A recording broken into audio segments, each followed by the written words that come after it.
Hello, good morning, সুপ্রভাত, জয় যিশু। Breaking good news চ্যানেলে আপনাদের সকলকে স্বাগত জানাই। যিশু খ্রিস্ট ক্রুশবিদ্ধ অবস্থায় যে 7টি বাণী উচ্চারণ করেছিলেন, সেই 7টি বাণী থেকে এখন আমরা পঞ্চম বাণীটি আলোচনা করব বা শিখব।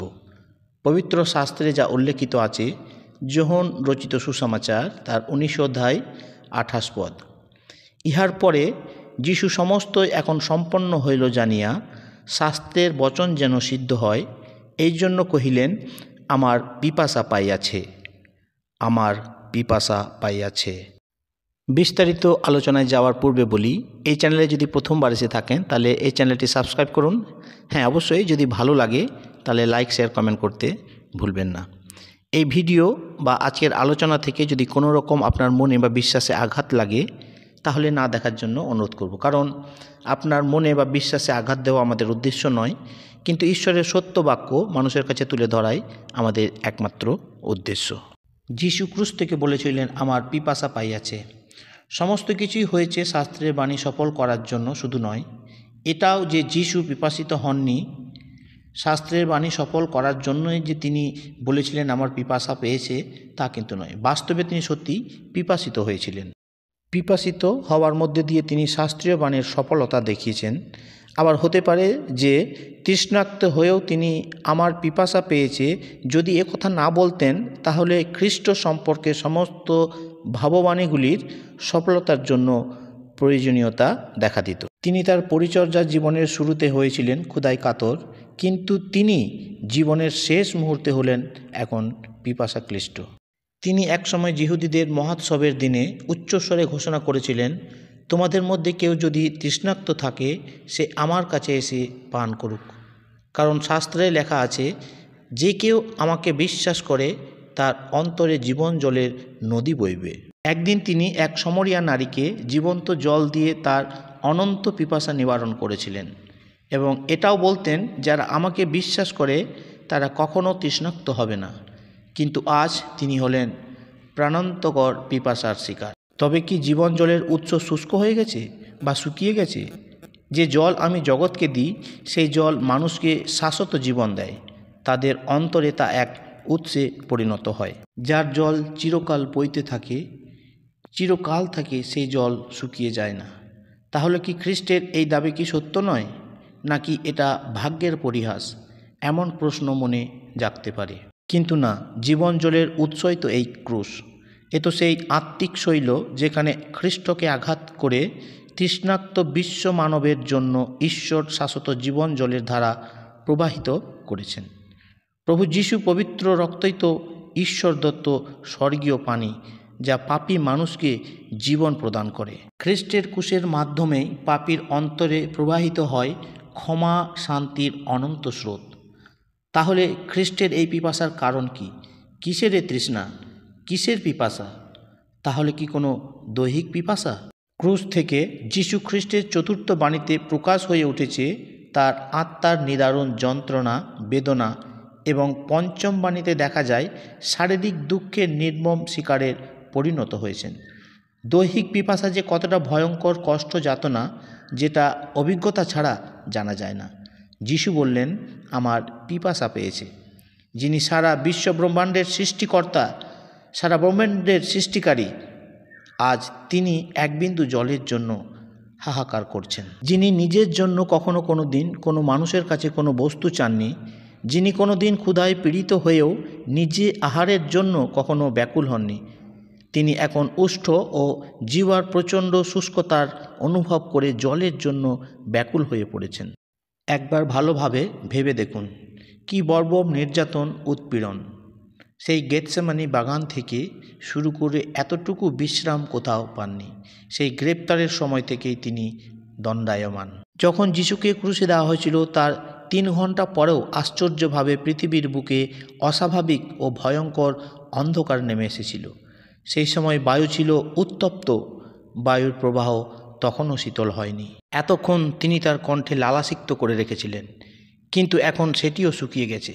আর সহ্য করা যাচ্ছে না, ভীষণ যন্ত্রণা, ভীষণ কষ্টে বললেন, আমার পিপাসা পেয়েছে, তোমরা আমায় একটু জল দেবে? দেখুন তার মুখের দিকে তাকিয়ে, আপনাকে বলছেন, তুমি কি একটু জল দেবে? যীশুখ্রিস্টের প্রকৃত মানবিকতা ফুটে উঠেছিল তার এই দৈহিক যন্ত্রণায়। আমাদের মধ্যস্থকে আমাদের সর্বপ্রকার জ্বালা যন্ত্রণার অভিজ্ঞতা লাভ করা প্রয়োজন ছিল। পবিত্র শাস্ত্র বাইবেল বলে, আমরা সকলে জানি যে তিনি স্বর্গদূত রূপে নয়, কিন্তু রক্ত মাংসের মানুষ, হ্যাঁ, একজন ইহুদি হয়েই জন্মগ্রহণ করেছিলেন। ঈশ্বর পিপাসিত হন না, কিন্তু মানব যিশু তৃষ্ণাক্ত হয়েছিলেন। তিনি মায়ের কোল থেকে কবর পর্যন্ত মানুষের সব অবস্থায় সঙ্গে নিজেকে এক করে দিয়েছিলেন। তিনি মানুষের সমস্ত দুঃখ যন্ত্রণায় সহভাগী ছিলেন। দুঃখভোগী খ্রিস্ট তাই তো বিশ্ব মানবের সব দুঃখ হরণকারী, দুঃখহারী শ্রেষ্ঠ বন্ধু, আপনার শ্রেষ্ঠ বন্ধু। সিরকা বা অম্লরস ছিল রোমীয় সৈন্যদের পানীয় বস্তু। তাদের হাতের কাছে সবসময় সেটা থাকত। গন্ধরস মিশ্রিত যে সিরকা পূর্বে যিশুকে দিয়েছিল তা তিনি প্রত্যাখ্যান করেছিলেন, কারণ তা ছিল যন্ত্রণায় উপশমকারী পানীয়। শয়তানের এই শেষ আক্রমণ প্রতিহত করে ক্রুশ মৃত্যুর দুঃখসহ যাতনা সম্পূর্ণভাবে উপলব্ধি করলেন তিনি। মানব জাতির পাপের জ্বালা যন্ত্রণায় তিক্ত পানীয় যে তাকে সম্পূর্ণভাবে পান করতে হবে, এই বিষয়ে তিনি অবাক হননি। মর্মান্তিক মৃত্যুর যন্ত্রণার চরম অবস্থাতেও কিন্তু যে আম্লরস তিনি পান করেছিলেন তা ছিল গন্ধরস অমিশ্রিত। ক্রুশের অতি নিকটে থেকেও তার মা এখন কত নিরুপায়। অল্পটুকু ঠান্ডা জলও তিনি তার প্রিয় প্রাণের তুল্য সন্তানের মুখে তুলে দিতে সক্ষম নন। রাজা দাউদের ভবিষ্যবাণী অক্ষরে অক্ষরে সফল হয়েছিল। আমার পিপাসাকালে অম্লরস পান করালো। এই অম্লরস ছিল টক আঙুরের ঝাঁঝালো রস, যা হিস্সোপ নলে লাগিয়ে তুলে ধরা হয়েছিল যিশুর মুখের কাছে। যিশু বাধ্য হয়ে তাই পান করেছিলেন। এ তো তার দৈহিক পিপাসার দারুণ বাস্তব প্রমাণ, কারণ তিনি পিপাসিত। যিশু পিপাসিত। কিসের পিপাসা, কিসের তৃষ্ণা? তাহলে কি আত্মিক পিপাসা? হ্যাঁ বন্ধু, সত্যি ভেবে দেখার বিষয়। ক্রুশবিদ্ধ যিশু ছিলেন আমাদের প্রতিনিধি। এই বাণীতে প্রকাশ পেয়েছে যে মানব আত্মা ঈশ্বরকে পাওয়ার চিরন্তন পিপাসা। হ্যাঁ, প্রত্যেকটা মানুষের জীবনে ঈশ্বরকে পাওয়ার পিপাসা রয়েছে। যিশুর চতুর্থ বাণীতে উচ্চারিত হয়েছিল ঈশ্বর বিচ্ছেদের অন্তর্জালার আর্তস্বর বা চিৎকার। পঞ্চম বাণীতে প্রকাশ পেয়েছে পিতার সঙ্গে পুনর্মিলনের আকাঙ্ক্ষার বহিঃপ্রকাশ।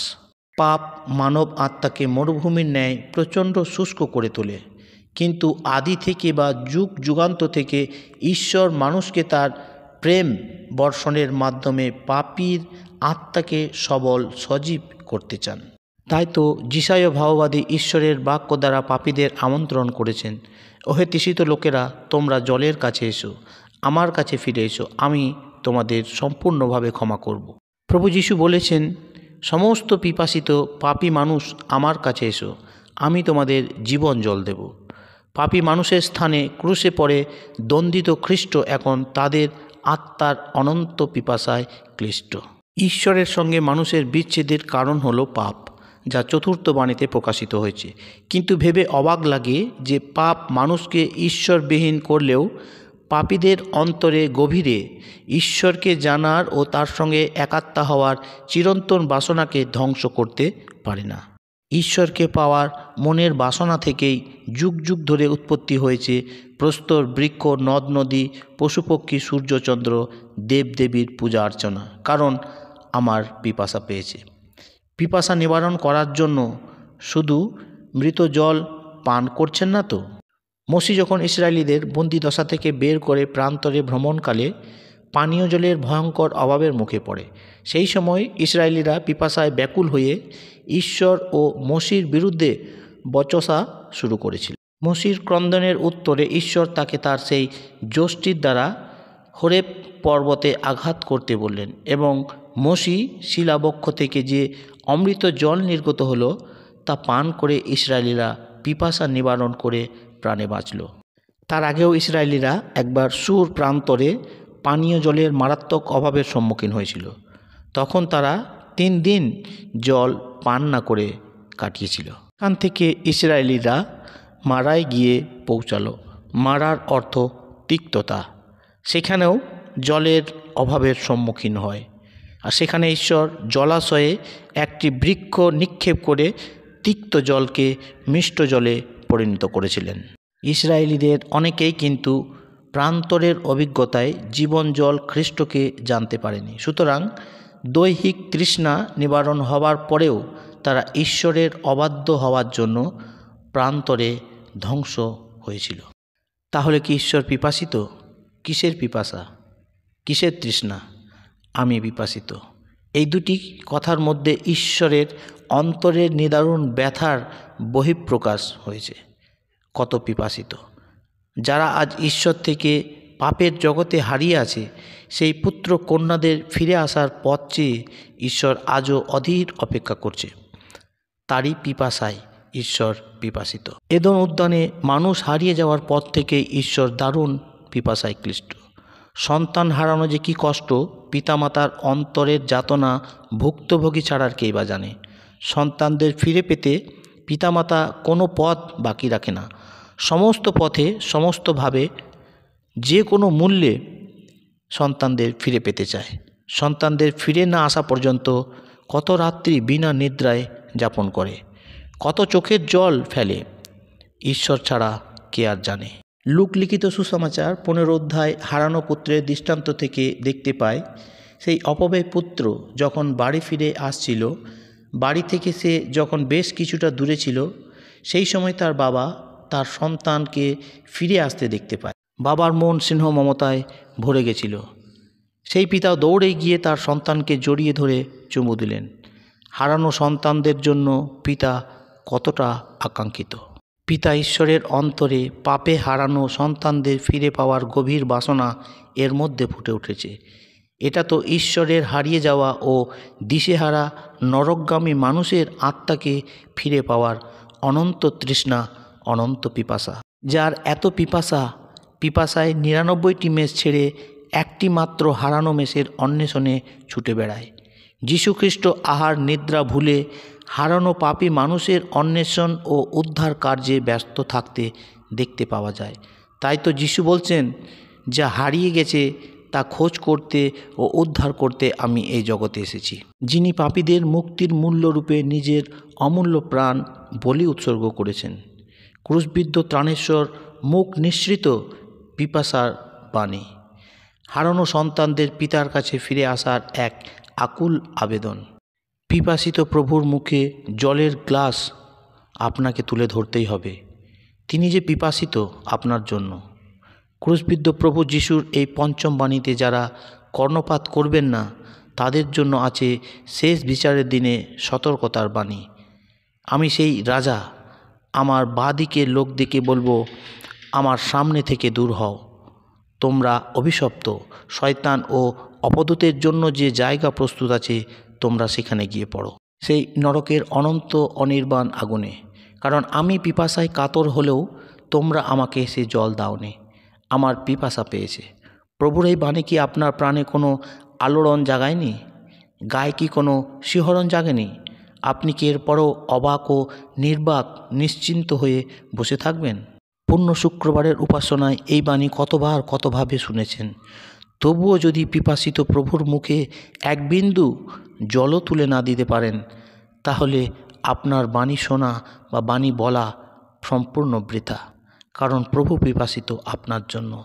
আপনি পারেন প্রভুর এই পিপাসা নিবারণ করতে। হ্যাঁ, আপনি যদি মন পরিবর্তন করে সমস্ত রকমের মনের ময়লা পরিষ্কার করে প্রভুর কাছে যদি ফিরে আসেন, প্রভুর পিপাসা নিবারণ হবে। এই ছিল প্রভুর বাক্য। যদি ভালো লাগে তাহলে অবশ্যই লাইক শেয়ার করবেন। হ্যাঁ, পরবর্তী ভিডিও পাওয়ার জন্য অবশ্যই আমাদের চ্যানেলটি সাবস্ক্রাইব করে রাখুন, যেন পরবর্তী ভিডিও আপনি দ্রুত পেয়ে যান। ঈশ্বর আপনাদের সহবর্তী হোক, সকলকে আশীর্বাদ করুক। সকলকে জয় যিশু।